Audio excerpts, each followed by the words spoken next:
inductee is Gordon B. Ford. He was a founding partner of the accounting firm of Yeager, Ford & Warner, which merged with the firm of Coopers & Lybrand and then with Price Waterhouse to become one of the largest accounting firms in the country. He has authored several pieces pertaining to accounting, including A History of Accounting Practices in Kentucky. He has been active in several civic and professional organizations on the state and national level. He has been a very active member here at Western Kentucky University, and Mr. Ford recently made a $10.6 million gift to Western's College of Business, the largest gift ever to the university. This year's next distinguished alumnus is Mr. Gordon B. Ford. 1934 probably wasn't the best year to graduate from college. The Great Depression cost many Americans their jobs and some their homes, but Gordon Ford would have no part of misfortune. Jake Yeager and Jim Warren saw the promise of this bright young accountant who had just graduated from the Bowling Green Business University. Our purpose was to build the best and largest, and that's what we had in our mind, and we didn't deviate from our track. We stayed on the track.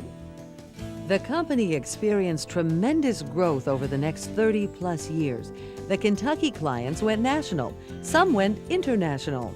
So to keep up with them, Yeager, Ford, and Warren merged with Coopers & Lybrand in 1969.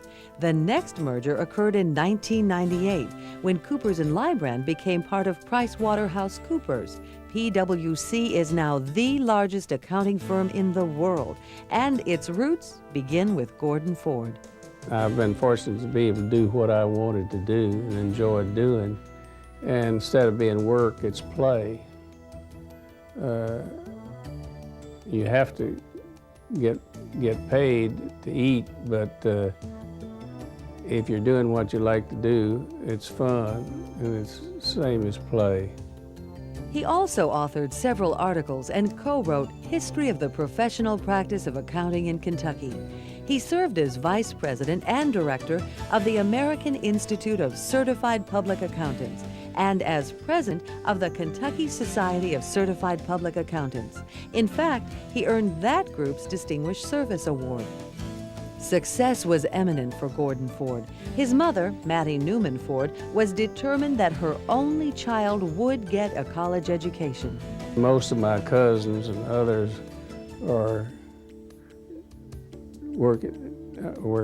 ended up working in coal mines or driving a truck or working for the TVA or things like that. And I'm just happy that I was able to do something else. Mrs. Ford was a school teacher who earned her degree from Western. I date back, she was there in 1907, that's 92 years ago, so really I date back 92 years to be influenced to come to Bowling Green.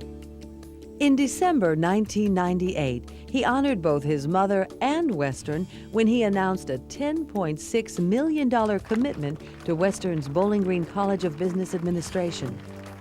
$9.5 million created the Gordon Ford Dean's Fund for Excellence. Then, $500,000 combined with a dollar-for-dollar match from the state created the Mattie Newman Ford Professor of Entrepreneurial Studies.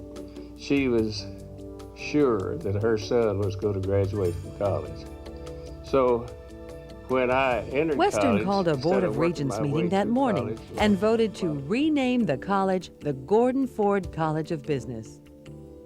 Ford says his mother was his biggest influence, but teachers J.R. Meany and J.C. Holland also made their mark on him, for which he is eternally grateful. But he also has influenced a lot of lives. He's always been a role model for many of his colleagues, and so many will tell you so, that, you know, he's just the kind of person that they always wanted to be. And he's been a role model for me. He was ambitious in a healthy, correct way. Great help to his young people. He was very selective of who he brought into the firm, and he was dedicated, as he still is today, even though he's been retired for many years. Almost any time you have lunch with him, he wants to talk about a new client the firm has or something that the firm is doing. So his dedication to his profession and to his firm has just been unrelenting all these years. He's such a valuable resource for information, for common sense, and for actually the history of what has gone on in business in our area and in the accounting profession. He's always available as a resource, always available when I have a question, and is never intrusive, but is there to help. Gordon has always been a wonderful, sincere, kind, gentle, caring person. And he's probably my very best friend. 1999 Hall of Distinguished Alumni honoree, Gordon Ford. This is indeed a very happy occasion for me and Linda. Thank our president, Gary Ransdell, and the chairman. I have here today my wife, of course, and my daughter, Gail, and her husband. And as a surprise to me, my niece, Suzanne Hildebrand from Texas, flew in this morning, and that was a real surprise. And Dr. Randy Sheen and his wife, Betty, so they've been to Europe for the last 3 weeks, and they just got back yesterday, and so it was quite a change for them. So they came down today after being gone for 3 weeks, and I appreciate that. As the screen said, I've had a long-time relationship with Western through my mother, as she was here in 1907, 8, and 9, and she attended Western, and she received the teacher's certificate. She taught school in a one-room schoolhouse and houses in Muhlenberg County. And it was unusual in the community for people to go to college, but she, at that early date, believed in the education. And she kept, even though she quit teaching when she got married, she kept teaching all of her life. She was a great inspiration to me, and she was sure, positive in her mind that her son was going to graduate from college. And if it were not for her and her attendance of Western and becoming a teacher, I wouldn't be here today, so I have Western to thank a lot for that. And it's pleasing to me to be here with these distinguished alumni and to be counted among that group. It makes me very happy.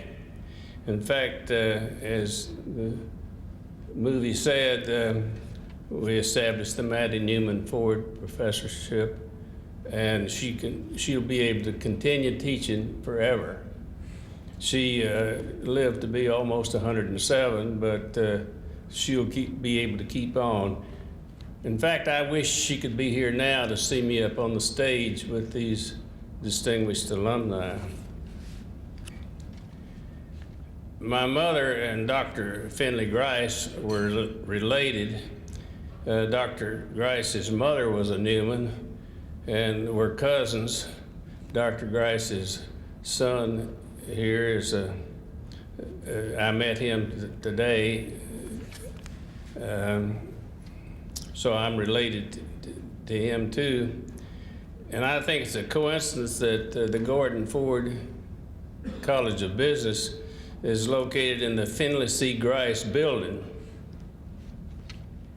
Western and the Business University mean a lot to me, Mr. Meany, Mr. Holland, Dr. Harmon, the president of the university. The professors, these professors were role models to me, particularly Mr. Meany. And Dr. Harmon held chapel. This was back when colleges were small, perhaps 500 students or so. He held chapel regularly, and he preached to us, and he brought in people from the outside to talk to the students, and this was a great thing. It's like everything else, though, colleges have grown to such size that I don't think chapel is something that is held anymore. There are moments in life when you're touched by people. There's something, you're touched by something or someone bigger and deeper than we thought possible, and we're changed forever by them. I'm particularly interested in education. Western and the merger of BU in 1963 has a great history and foundation. And what we want to do now, and what I want to do, and what Dean Jefferson wants to do, is to expand and improve the College of Business. We want the College of Business to be one of the leaders in this state and in the nation. This century, the 20th century, is just ending. It's probably been more change and advancement than we've had in the previous 19 centuries. We've experienced many advances and changes, too numerous to mention, but a few might be landing on the moon, the development of the automobile from early 1900s down to today, jet airplanes, cell phones that you can have a little palm-sized phone and dial and talk to anywhere in the world. And there's been substantial changes in living standards and advances in medicine and technology, the computer, just think, genetic engineering, vaccines for infantile paralysis, and so many, many things that have come about in this century. But I believe that the 21st century will provide even more changes and more advances than this century. I'd like to be here to live in part of it. I've lived in 86% of this 20th century. In the first years, it was the horse and buggy days and railroads. And then came the Model T Ford, which I remember. And transportation has changed, the jet planes. I've lived through World War I.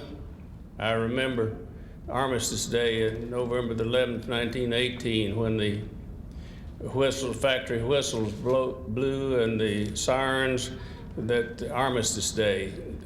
It was a wonderful time. I went through the Great Depression. I was in college here in 1930 to 1934. The Great Depression, and on the banks, all the banks in the United States closed on March the 4th, I think it was 1933, they closed, and a few days later, if the bank met certain standards, they were allowed to reopen. A lot of them did not reopen, so the Depression was a tough time. World War II, on December the 7th, 1941, Pearl Harbor. I've lived through that, the Korean War. And I've seen all these changes come about here that have happened to us, and I'm thankful for that. But these changes, that just makes education that much more important. In fact, I've said before, and I'll say again, education is the hope of the world. The challenge for Western is to ensure that the graduates in the future are prepared for the competitive challenges that they'll face in the 21st century. And not only will they face them, but they'll be a part of these advances and contribute toward them. Capitalism requires people to be prepared to compete, or they will fall behind. They won't make the cut. We can best be prepared to eradicate poverty and inequality through better education and training opportunities for all. Education makes the difference, and I want Western and the College of Business to be a leader in this state and in the nation, and I want to do what I can to help move it along. Thank you all for this high honor, and I'm pleased and happy to be here and to receive this. Thank you very much. Our next inductee